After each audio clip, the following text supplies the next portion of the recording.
জায়গাটা হলো কোরআনের শক্তি।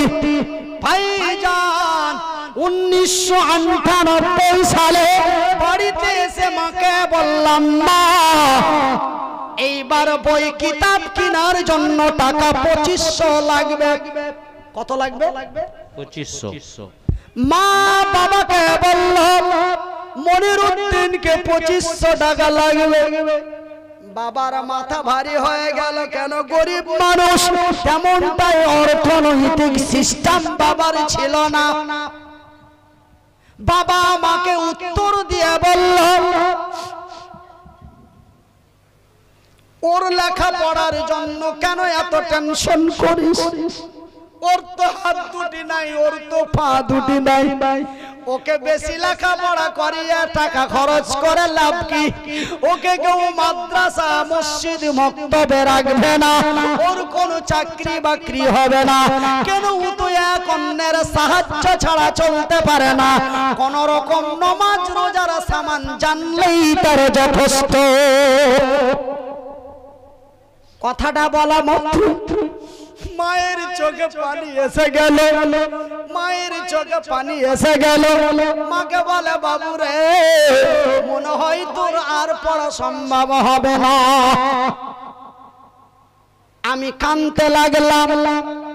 মা আমার চোখের পানি মুছে বলে, বাবু রে, তুই খবরদার কাঁদিস না সোনা, তোকে পেটে ধারণ করে বড় লালন পালন করে মানুষ করেছি। তোকে আমি যেই কোনো হালাতে হোক আমি তোর আলেম মাওলানা বানাবো। সুবহানাল্লাহ। ভাইজান বন্ধুরা আমার, আমার আল্লাহ মানুষকে দুটো পর্দা দিয়েছেন। কটা? দুটো। আমার আল্লাহ মানুষকে দুটো পর্দা দিয়েছেন। একটা পর্দার নাম হলো লজ্জা, একটা পর্দার নাম হলো কাপড়। একটা পর্দার নাম হলো কাপড়, একটা পর্দার নাম হলো লজ্জা। ভাইজান বন্ধুরে, যেই পর্দাটা দিয়ে আমার উলঙ্গ শরীরখানা ঢেকে রেখেছি, এই পর্দাটির নাম হলো কাপড়। আর একটি পর্দা আছে, সেই পর্দাটির নাম হলো কোরআনে বলে হায়া, আল্লাহর ভাষায় বলে হায়া, আমাদের মাতৃবাংলায় বলে লজ্জা। তবে ভাইজান, লজ্জার পর্দাটা দেখা যায় না। তবে অতিরিক্ত যদি লক্ষ্য করেন, ওই পর্দাটা চোখের মেন মুনির জায়গায় দেখবেন চিলচিল চিলচিল করে জ্বলতে থাকে। এটাই হলো লজ্জার পর্দা। এই পর্দাটা যাদের ছিঁড়ে যায়, এই পর্দাটা যাদের খসে যায়, ওরা যেন মানুষের জায়গা থেকে অমানুষের জায়গায় চলে যায়। ভাইজান বন্ধুরে আমার সোনারা, আমার মা কাপড়ের পর্দাটা খুললো না, মা আমার লজ্জার পর্দাটা খুলে দিল। লজ্জার পর্দাটা খুলে দিয়ে মা আমার হায়ার পর্দাটা খুলে দিয়ে মা মানুষের দ্বারে দ্বারে বেরিয়ে গেল। কে আসো গো আমার মুনিরের কিতাব কেনার জন্য 200 টাকা দেবে? কেউ আসো রে আমার মুনিরের বই কেনার জন্য 100 টাকা দেবে? কেউ আসো রে আমার মুনিরের পড়ার জন্য 10 কেজি ধান গুলি দেবে? কেউ মাকে খুশি করে দিয়েছিল, কেউ মারে উল্টো পাল্টো কথা বলেছিল। ভাইজান বন্ধুরা আমার, একদিন দেখি আমার মা আমার দিকে তাকিয়ে তাকিয়ে কান্দে আর বলে, বাবু রে, আমার আল্লাহ কি তোর নিরাপত্তা করবে না? তোর জন্য কত মানুষের যে কত কথা শুনবো। কেন গো মা, আমি কি এমন অন্যায় করেছি আমার নামে বদনাম? বলে, বাবু রে, না না, তুই কোনো অন্যায় করিসনি, তোর বদনামি নই রে। তোর জন্য মানুষের কাছে অনেক কথা শুনতে হয়। কি কথা শুনেছে কি মা, কি কথা শুনেছ বানিয়েছো গো মা? মা বলে বাবু রে আমি করিমের বাবার কাছে গেলাম, করিমের বাবাকে যে বললাম আমার মুনিরের জন্য 200-300 টাকা যদি দিত তবে যেন খুব ভালো হতো। বাবু রে মনিরুদ্দিন করিমের বাবা আমাকে তো টাকা দিল না, বরঞ্চ দুটো উল্টো কথা শুনালো। কি বলেছে গে মা? মা বলল বাবু রে করিমের বাবা বলল যে কি 10টা টাকা হাতে দিল, আমি 200-300 টাকা চাইল, কিন্তু করিমের বাবা আমার হাতে 10টা টাকা দিয়ে বলে তোর বেটা পড়ছে না, তোরা তোর বেটার নাম দিয়ে নিয়ে যে খাচ্ছি। বাবুরে বুকটা ফেটে গেছে, আমার আল্লাহ কি তোর নিরাপত্তা করবে না? আমি বললাম মা আমার আল্লাহ সত্য, আমার আল্লাহর কোরআন সত্য, নারায়ে তাকবীর, আল্লাহু আকবার, নবী সত্য, নবীর হাদিস সত্য। মা গো আমার আল্লাহ দুটো হাত দেয় নাই, আমার আল্লাহ দুটি পা দেয় নাই, কিন্তু মা গো আমার আল্লাহ দুটি চোখ দিয়েছে, বলি আলহামদুলিল্লাহ। মারে আল্লাহ ছুটি দিয়ে নবীর হাদিসে পড়ে দেখেছি, হাদিসটির নাম হলো সহিহ আল বুখারী।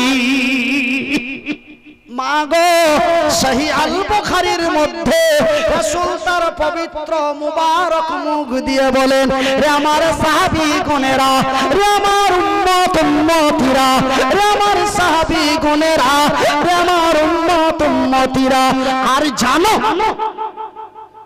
আল্লাহর আকাশের নিচে জমিনের উপরে আল্লাহর যত বান্দা বান্দি রয়েছে তার মধ্যে মহান আল্লাহ 3 প্রকার লোকের দোয়া মাবুদের কাছে ডাইরেক্ট কবুল হয়। আলহামদুলিল্লাহ। সাহাবীরা বলেন ইয়া রাসূলুল্লাহ, ইয়া হাবিবাল্লাহ, হুজুর গো ওই 3 প্রকার কারা?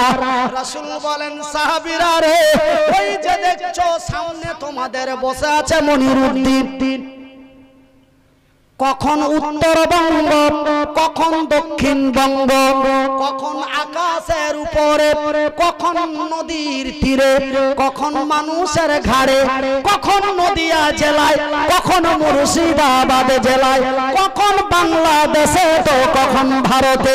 এই সফরের হালাতে যারা চলে এদের বলা হয় মুসাফির। মুসাফির কি বলা হয়?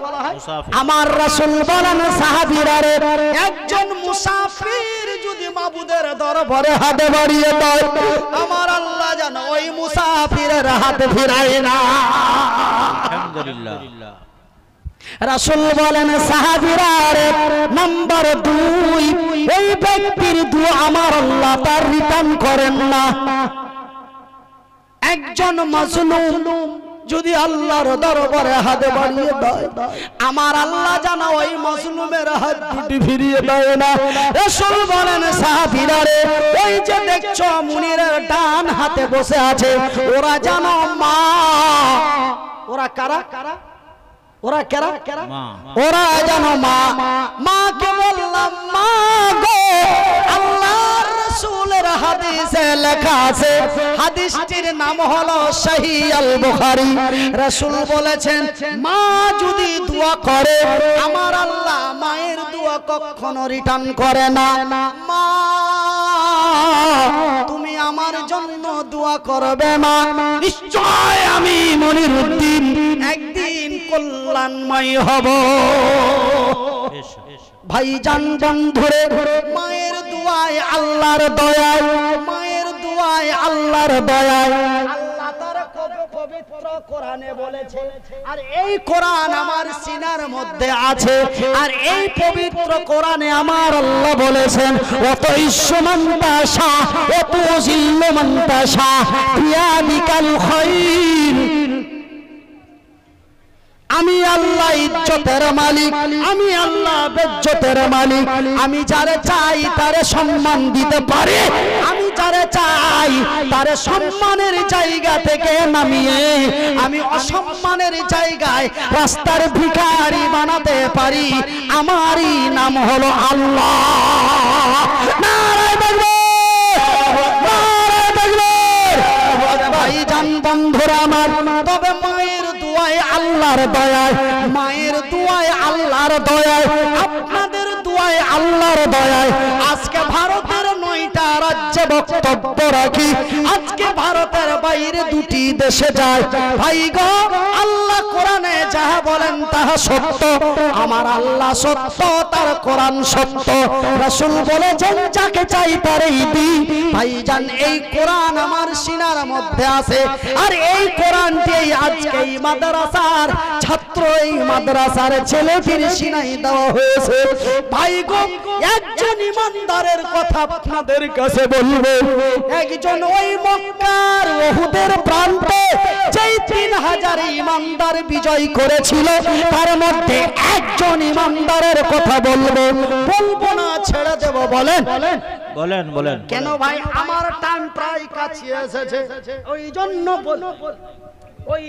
বলি, বলবো না ছেড়ে দিব, বলবো না ছেড়ে দেব, বলবেন।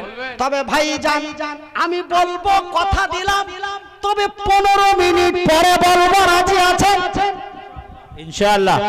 তবে ভাই গো, বলবেন মনিরউদ্দিন ভাই, তবে 15 মিনিট কি আপনি ক্লান্ত সারবেন নাকি? 15 মিনিট কি ক্লান্ত সারবেন? এতক্ষণ থেকে চেঁচামেচি করছেন, তো 15 মিনিট ক্লান্ত সারার জন্য? না না না না, আমার মা আমাকে এই কোরআনের শিক্ষা দেওয়ার জন্য।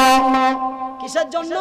কোরআনের শিক্ষা দেওয়ার। এই কোরআনের শিক্ষা দেওয়ার জন্য মা আমার মানুষের দ্বারে দ্বারে 11-12 বছর হাত বাড়িয়েছে।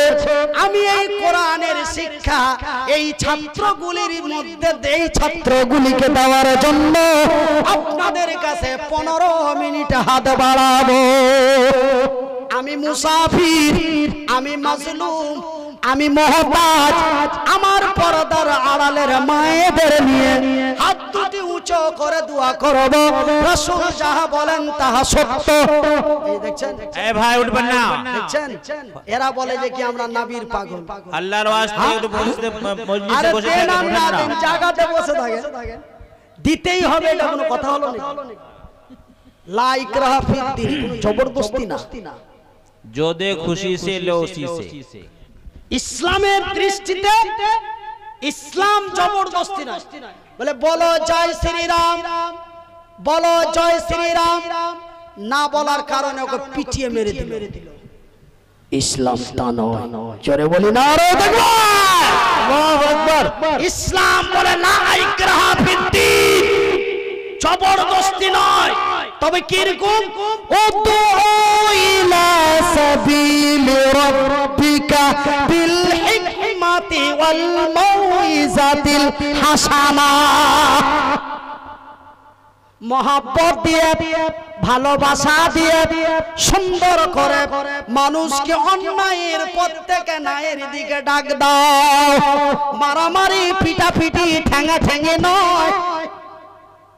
আজকে 4 দিন 5 দিন হলো আমার মোবাইলে একটা ভিডিও আসলো। পুলিশ অফিসার সাথে আছে, 11 থেকে 12 জন পুলিশ আছে।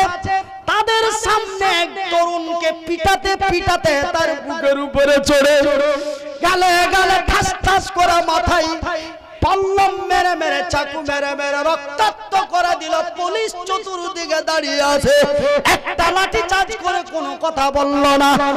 যুবকের যখন জীবনটা বেরিয়ে গেল, তার নিঃশ্বাসটা যখন বেরিয়ে গেল, তারা দাঁড়িয়ে চিৎকার করে বলে জয় শ্রীরাম। এই হলো ভারতের ঘটনা, এই হলো ভারতের চিত্র, এই হলো ভারতের অবস্থা, এই হলো মুসলমানদের করুণ কাহিনী। একটু সতর্ক হয়ে যান বন্ধু। নবীর কথা শুনে চোখের পানি ফেলো, আর নবীর মাদ্রাসার কথা বললে জায়গা ছেড়ে পালাও। তুমি কি নবীর ভালোবাসা উম্মত? একদিক দিয়ে যদি বিবেক দিয়ে দেখা যায়, তুমি নবীর মাদ্রাসার শত্রু। অবশ্যই দিতে পারো আর না পারো, জায়গাতে বসে থাকো। কেন উঠে মানুষের মন ভাঙছো? কেন ভাঙছো? তুমি বলছো আমি